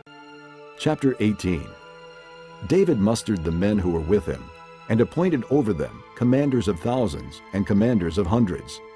David sent the troops out, a third under the command of Joab, a third under Joab's brother Abishai son of Zeruiah, and a third under Ittai the Gittite. The king told the troops, I myself will surely march out with you. But the men said, You must not go out. If we are forced to flee, they won't care about us. Even if half of us die, they won't care. But you are worth 10,000 of us. It would be better now for you to give us support from the city. The king answered, I will do whatever seems best to you. So the king stood beside the gate, while all the men marched out in units of hundreds and of thousands. The king commanded Joab, Abishai, and Ittai, Be gentle with the young man Absalom, for my sake. And all the troops heard the king giving orders concerning Absalom to each of the commanders. The army marched into the field to fight Israel, and the battle took place in the forest of Ephraim. There the army of Israel was defeated by David's men, and the casualties that day were great, 20,000 men. The battle spread out over the whole countryside, and the forest claimed more lives that day than the sword. Now Absalom happened to meet David's men. He was riding his mule, and as the mule went under the thick branches of a large oak, Absalom's head got caught in the tree. He was left hanging in midair, while the mule he was riding kept on going. When one of the men saw this, he told Joab. I just saw Absalom hanging in an oak tree. Joab said to the man who had told him this, What? You saw him? Why didn't you strike him to the ground right there? Then I would have had to give you 10 shekels of silver and a warrior's belt. But the man replied, Even if 1,000 shekels were weighed out into my hands, I would not lift my hand against the king's son. In our hearing the king commanded you and Abishai and Ittai, Protect the young man Absalom for my sake. And if I had put my life in jeopardy, and nothing is hidden from the king, you would have kept your distance from me." Joab said. I'm not going to wait like this for you. So he took 3 javelins in his hand and plunged them into Absalom's heart while Absalom was still alive in the oak tree. And 10 of Joab's armor-bearers surrounded Absalom, struck him, and killed him. Then Joab sounded the trumpet, and the troops stopped pursuing Israel, for Joab halted them. They took Absalom, threw him into a big pit in the forest, and piled up a large heap of rocks over him. Meanwhile, all the Israelites fled to their homes. During his lifetime, Absalom had taken a pillar and erected it in the king's valley as a monument to himself, for he thought, "I have no son to carry on the memory of my name." He named the pillar after himself, and it is called Absalom's monument to this day. Now Ahimaaz, son of Zadok, said, "Let me run and take the news to the king, that the Lord has delivered him from the hand of his enemies." You are not the one to take the news today. Joab told him. You may take the news another time, but you must not do so today, because the king's son is dead. Then Joab said to a Cushite, Go, tell the king what you have seen. The Cushite bowed down before Joab and ran off. Ahimaaz, son of Zadok, again said to Joab, "Come what may, please let me run behind the Cushite." But Joab replied, My son, why do you want to go? You don't have any news that will bring you a reward. He said, "Come what may, I want to run." So Joab said, Run. Then Ahimaaz ran by way of the plain and outran the Cushite. While David was sitting between the inner and outer gates, the watchman went up to the roof of the gateway by the wall. As he looked out, he saw a man running alone. The watchman called out to the king and reported it. The king said, If he is alone, he must have good news. And the man came closer and closer. Then the watchman saw another man running, and he called down to the gatekeeper. "Look, another man running alone." The king said, He must be bringing good news too. The watchman said, "It seems to me that the first one runs like Ahimaaz, son of Zadok." He's a good man. The king said. He comes with good news. Then Ahimaaz called out to the king. "All is well." He bowed down before the king with his face to the ground and said, "Praise be to the Lord your God. He has delivered up the men who lifted their hands against my lord the king." The king asked, Is the young man Absalom safe? Ahimaaz answered, "I saw great confusion, just as Joab was about to send the king's servant and me, your servant, but I don't know what it was." The king said, Stand aside and wait here. So he stepped aside and stood there. Then the Cushite arrived and said, My lord the king, hear the good news. The Lord has delivered you today from all who rose up against you. The king asked the Cushite. Is the young man Absalom safe? The Cushite replied, May the enemies of my lord the king and all who rise up to harm you be like that young man. The king was shaken. He went up to the room over the gateway and wept. As he went, he said, Oh, my son Absalom. My son Absalom. If only I had died instead of you. Oh, Absalom, my son. Chapter 19. Joab was told, The king is weeping and mourning for Absalom.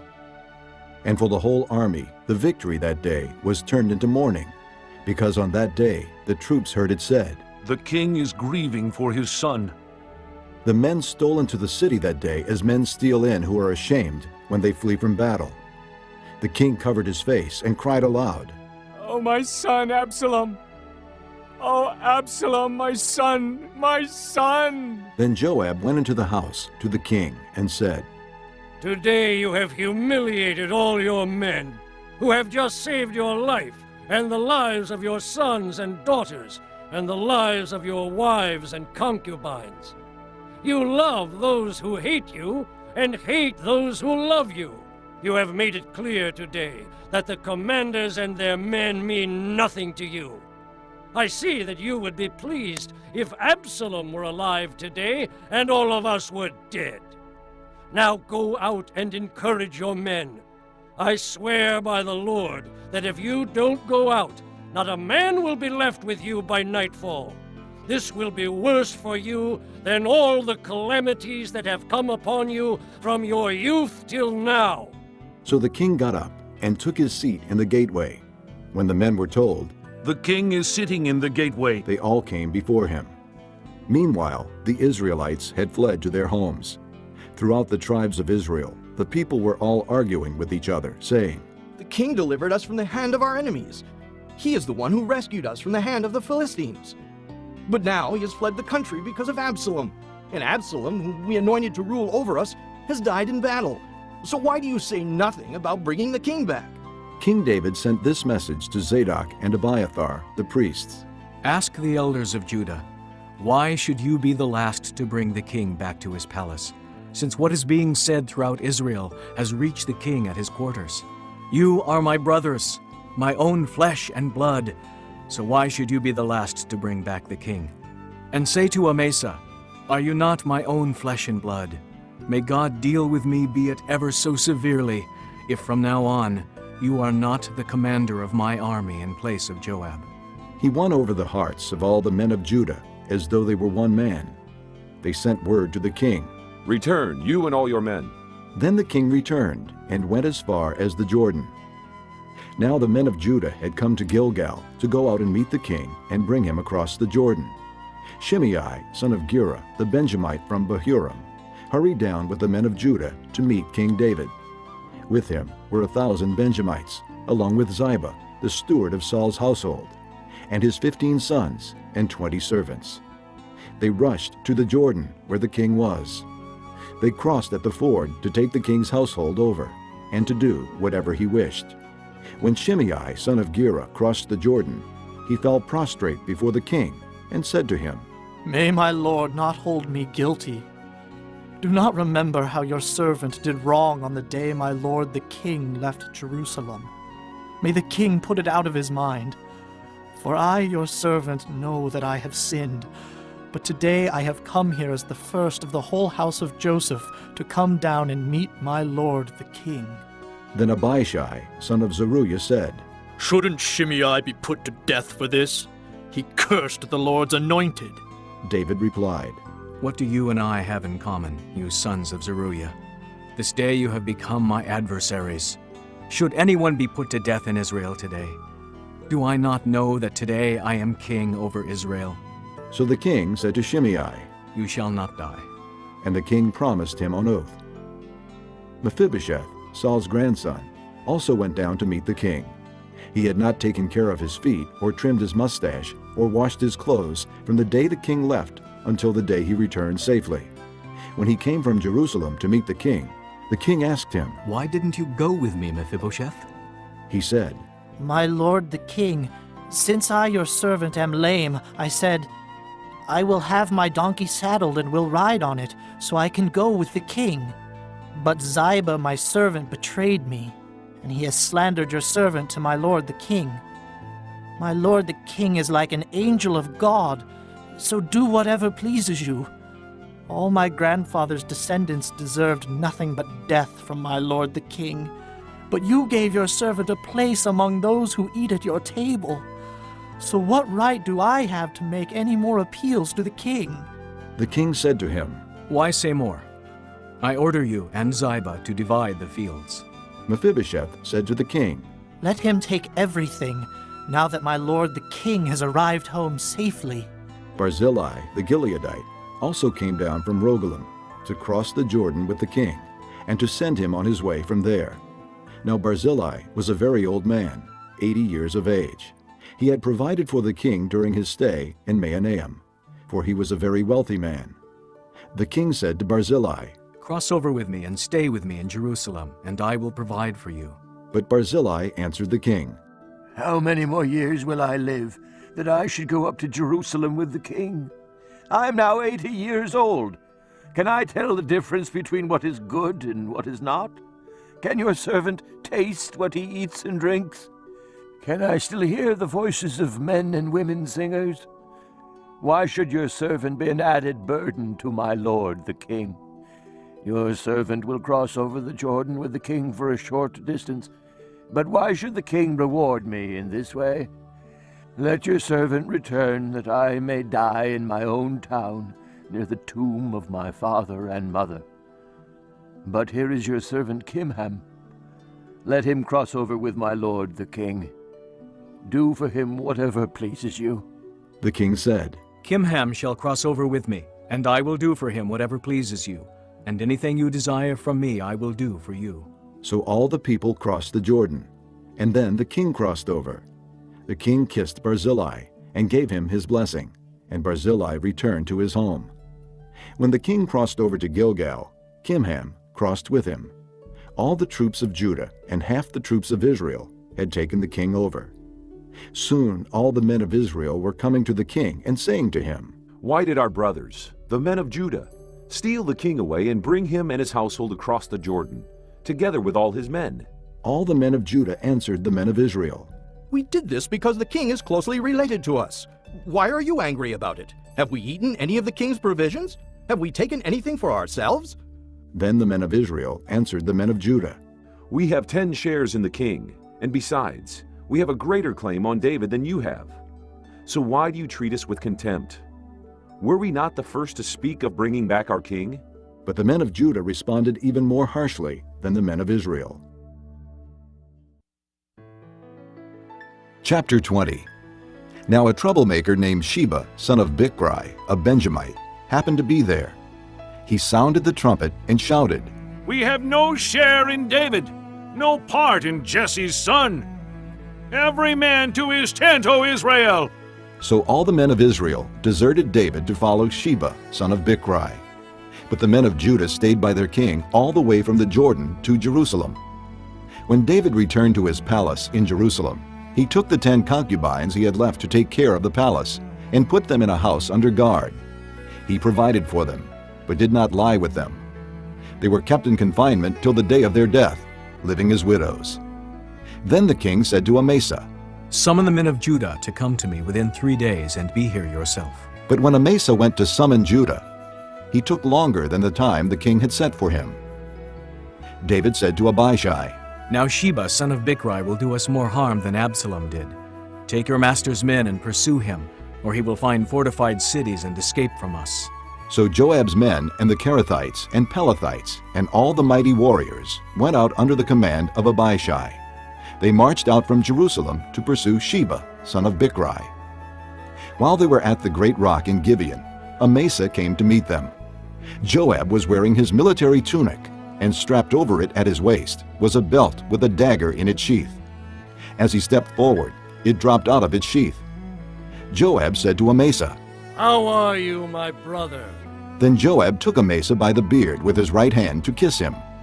Amasa was not on his guard against the dagger in Joab's hand, and Joab plunged it into his belly, and his intestines spilled out on the ground.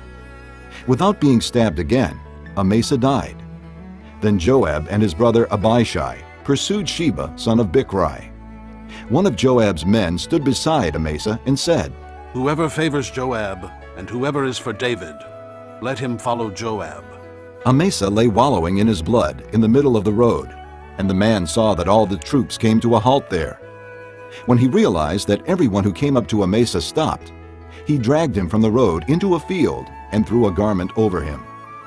After Amasa had been removed from the road, all the men went on with Joab to pursue Sheba, son of Bichri. Sheba passed through all the tribes of Israel to Abel-Beth-Maachah, and through the entire region of the Berites, who gathered together and followed him. All the troops with Joab came and besieged Sheba in Abel-Beth-Maachah. They built a siege ramp up to the city, and it stood against the outer fortifications. While they were battering the wall to bring it down, a wise woman called from the city, Listen, listen. Tell Joab to come here so I can speak to him. He went toward her, and she asked, Are you Joab? I am. He answered. She said, Listen to what your servant has to say. I'm listening. He said. She continued, Long ago they used to say, Get your answer at Abel, and that settled it. We are the peaceful and faithful in Israel. You are trying to destroy a city that is a mother in Israel. Why do you want to swallow up the Lord's inheritance? Far be it from me. Joab replied, Far be it from me to swallow up or destroy. That is not the case. A man named Sheba, son of Bichri, from the hill country of Ephraim, has lifted up his hand against the king, against David. Hand over this one man, and I'll withdraw from the city. The woman said to Joab, His head will be thrown to you from the wall. Then the woman went to all the people with her wise advice, and they cut off the head of Sheba son of Bichri and threw it to Joab. So he sounded the trumpet, and his men dispersed from the city, each returning to his home. And Joab went back to the king in Jerusalem. Joab was over Israel's entire army. Benaiah son of Jehoiada was over the Kerethites and Pelethites. Adoniram was in charge of forced labor. Jehoshaphat son of Ahilud was recorder.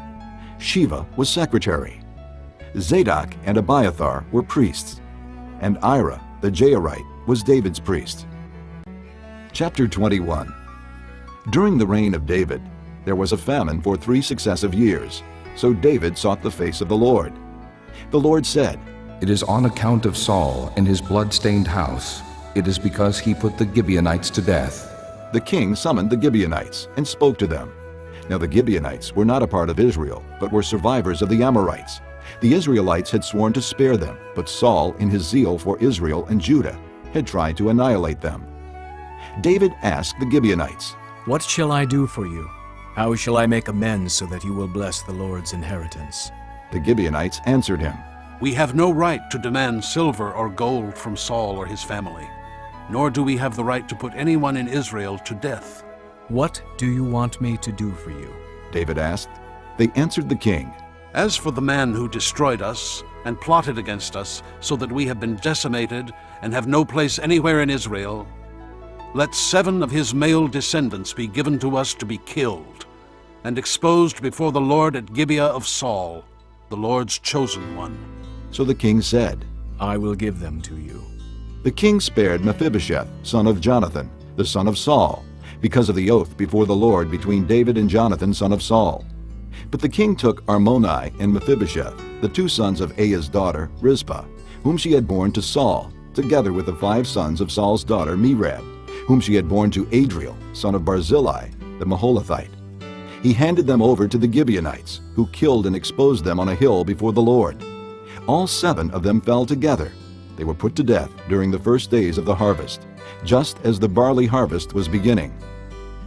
Rizpah, daughter of Aiah, took sackcloth and spread it out for herself on a rock.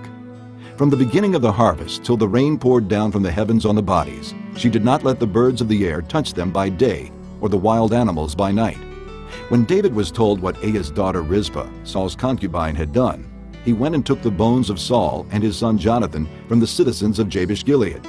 They had taken them secretly from the public square at Bethshan, where the Philistines had hung them after they struck Saul down on Gilboa. David brought the bones of Saul and his son Jonathan from there, and the bones of those who had been killed and exposed were gathered up.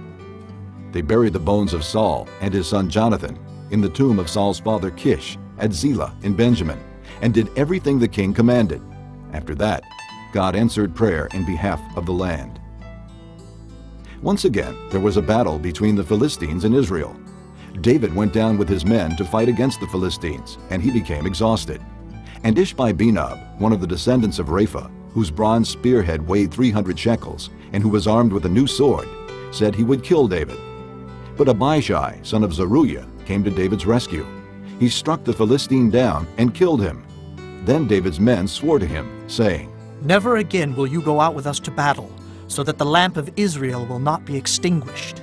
In the course of time, there was another battle with the Philistines at Gob. At that time, Sibbecai, the Hushathite, killed Saph, one of the descendants of Rapha. In another battle with the Philistines at Gob, Elhanan, son of Jaarith-Oregim, the Bethlehemite, killed Goliath the Gittite, who had a spear with a shaft like a weaver's rod.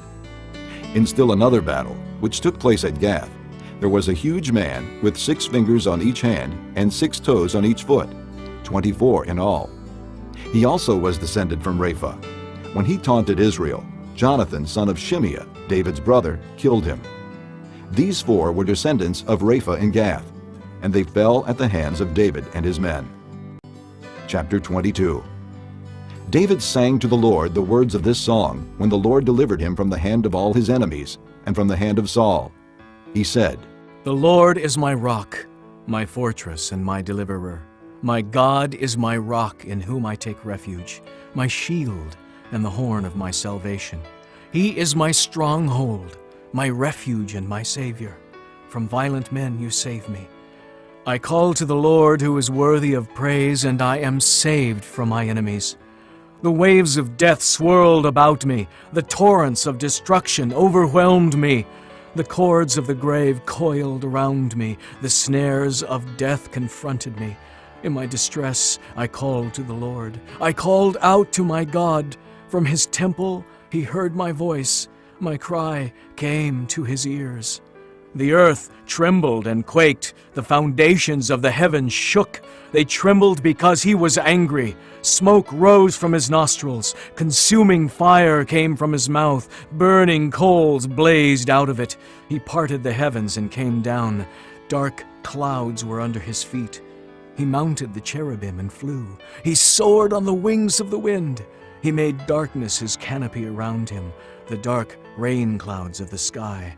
Out of the brightness of his presence, bolts of lightning blazed forth. The Lord thundered from heaven. The voice of the Most High resounded. He shot arrows and scattered the enemies, bolts of lightning and routed them. The valleys of the sea were exposed, and the foundations of the earth laid bare at the rebuke of the Lord, at the blast of breath from his nostrils. He reached down from on high and took hold of me. He drew me out of deep waters. He rescued me from my powerful enemy, from my foes who were too strong for me.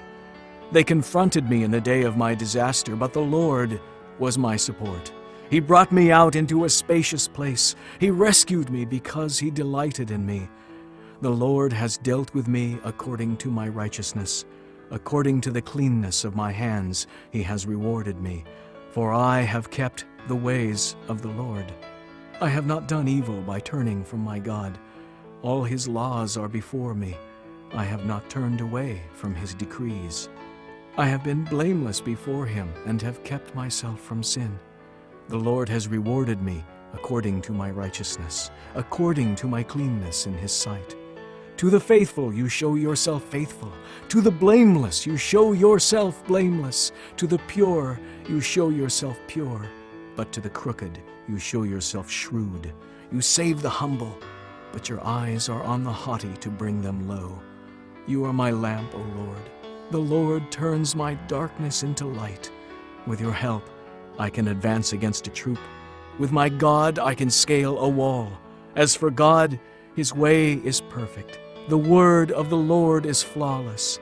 He is a shield for all who take refuge in him. For who is God besides the Lord? And who is the rock except our God? It is God who arms me with strength and makes my way perfect.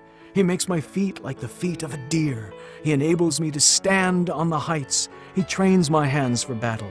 My arms can bend a bow of bronze. You give me your shield of victory. You stoop down to make me great. You broaden the path beneath me so that my ankles do not turn.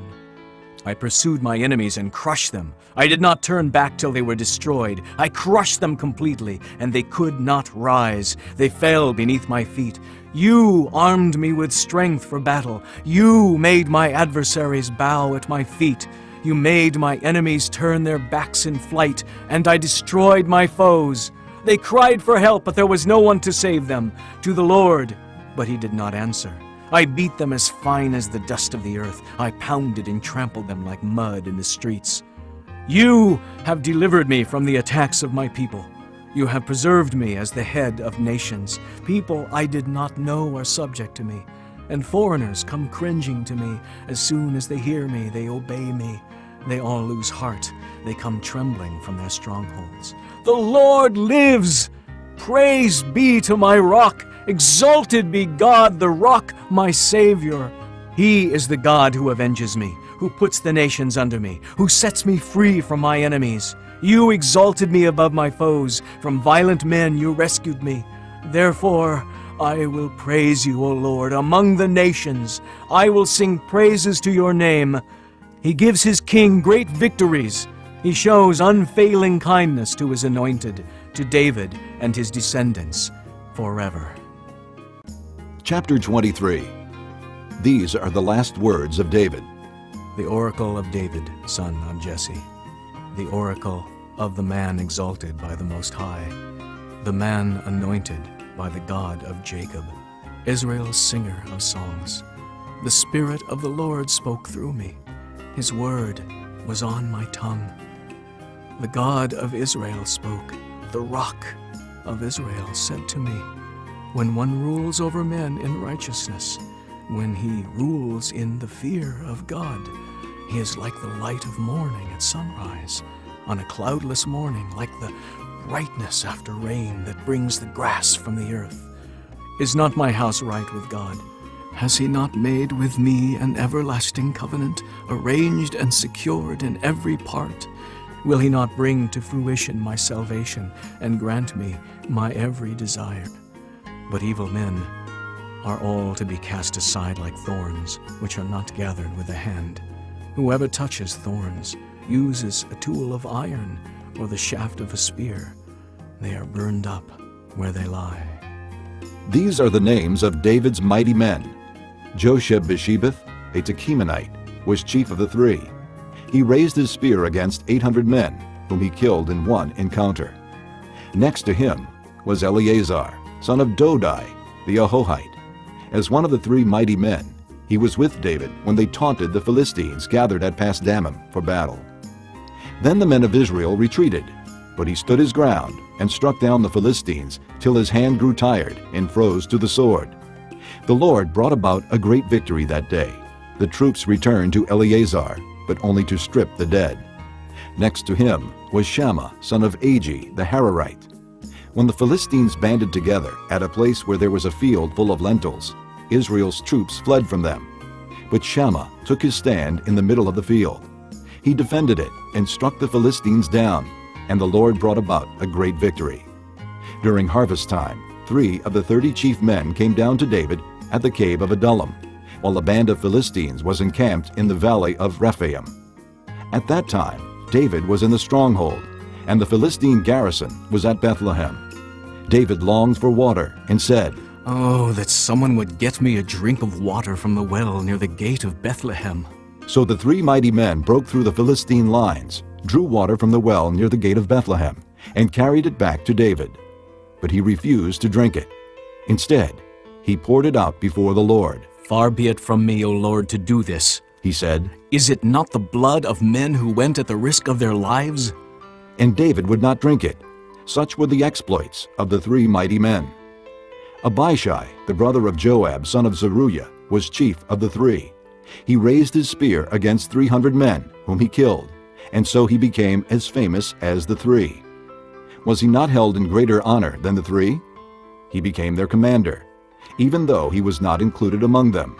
Benaiah, son of Jehoiada, was a valiant fighter from Kabzeel, who performed great exploits. He struck down 2 of Moab's best men. He also went down into a pit on a snowy day and killed a lion, and he struck down a huge Egyptian. Although the Egyptian had a spear in his hand, Benaiah went against him with a club. He snatched the spear from the Egyptian's hand and killed him with his own spear. Such were the exploits of Benaiah, son of Jehoiada. He too was as famous as the 3 mighty men. He was held in greater honor than any of the 30, but he was not included among the 3. And David put him in charge of his bodyguard.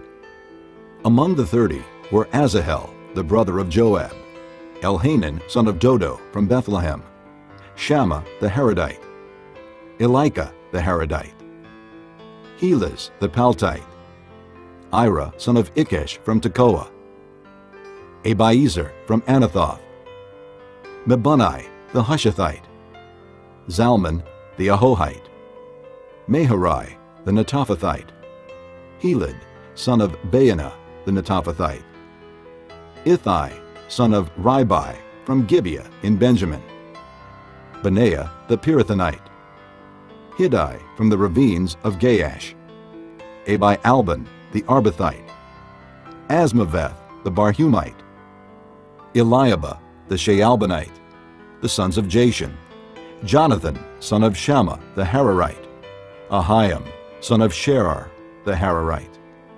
Eliphalet, son of Ahasbai, the Maacathite. Eliam, son of Ahithophel, the Gilonite. Hezro, the Carmelite. Peorai, the Arbite. Igal, son of Nathan from Zobah, the son of Hagrai. Zelek, the Ammonite. Naharai, the Beerothite, the armor-bearer of Joab, son of Zeruiah. Ira, the Ithrite. Gareb, the Ithrite. And Uriah, the Hittite. There were 37 in all. Chapter 24. Again the anger of the Lord burned against Israel, and he incited David against them, saying, Go and take a census of Israel and Judah. So the king said to Joab and the army commanders with him, Go throughout the tribes of Israel from Dan to Beersheba, and enroll the fighting men, so that I may know how many there are. But Joab replied to the king, May the Lord your God multiply the troops 100 times over, and may the eyes of my lord the king see it. But why does my lord the king want to do such a thing? The king's word, however, overruled Joab and the army commanders. So they left the presence of the king to enroll the fighting men of Israel. After crossing the Jordan, they camped near Aroer, south of the town in the gorge, and then went through Gad and on to Jazer. They went to Gilead and the region of Tatim Hadshai, and on to Dan Jain, and around towards Sidon. Then they went toward the fortress of Tyre, and all the towns of the Hivites and Canaanites. Finally, they went on to Beersheba, in the Negev of Judah. After they had gone through the entire land, they came back to Jerusalem at the end of 9 months and 20 days. Joab reported the number of the fighting men to the king. In Israel, there were 800,000 able-bodied men who could handle a sword, and in Judah, 500,000. David was conscience-stricken after he had counted the fighting men, and he said to the Lord, I have sinned greatly in what I have done. Now, O Lord, I beg you, take away the guilt of your servant. I have done a very foolish thing. Before David got up the next morning, the word of the Lord had come to Gad the prophet, David's seer. Go and tell David, this is what the Lord says. I am giving you 3 options. Choose one of them for me to carry out against you. So Gad went to David and said to him, Shall there come upon you 3 years of famine in your land? Or 3 months of fleeing from your enemies while they pursue you? Or 3 days of plague in your land? Now then, think it over, and decide how I should answer the one who sent me. David said to Gad, I am in deep distress. Let us fall into the hands of the Lord, for his mercy is great, but do not let me fall into the hands of men. So the Lord sent a plague on Israel from that morning until the end of the time designated, and 70,000 of the people from Dan to Beersheba died. When the angel stretched out his hand to destroy Jerusalem, the Lord was grieved because of the calamity, and said to the angel who was afflicting the people, Enough. Withdraw your hand. The angel of the Lord was then at the threshing floor of Araunah the Jebusite. When David saw the angel who was striking down the people, he said to the Lord, I am the one who has sinned and done wrong. These are but sheep. What have they done? Let your hand fall upon me and my family. On that day, Gad went to David and said to him, Go up and build an altar to the Lord on the threshing floor of Araunah the Jebusite. So David went up, as the Lord had commanded, through Gad. When Araunah looked and saw the king and his men coming toward him, he went out and bowed down before the king with his face to the ground. Araunah said, Why has my lord the king come to his servant? To buy your threshing floor, David answered, so I can build an altar to the Lord, that the plague on the people may be stopped. Araunah said to David, Let my lord the king take whatever pleases him, and offer it up. Here are oxen for the burnt offering, and here are threshing sledges, and ox yokes for the wood. O king, Araunah gives all this to the king. Araunah also said to him, May the Lord your God accept you. But the king replied to Araunah, No, I insist on paying you for it. I will not sacrifice to the Lord my God burnt offerings that cost me nothing. So David bought the threshing floor and the oxen, and paid 50 shekels of silver for them. David built an altar to the Lord there, and sacrificed burnt offerings and fellowship offerings. Then the Lord answered prayer in behalf of the land, and the plague on Israel was stopped.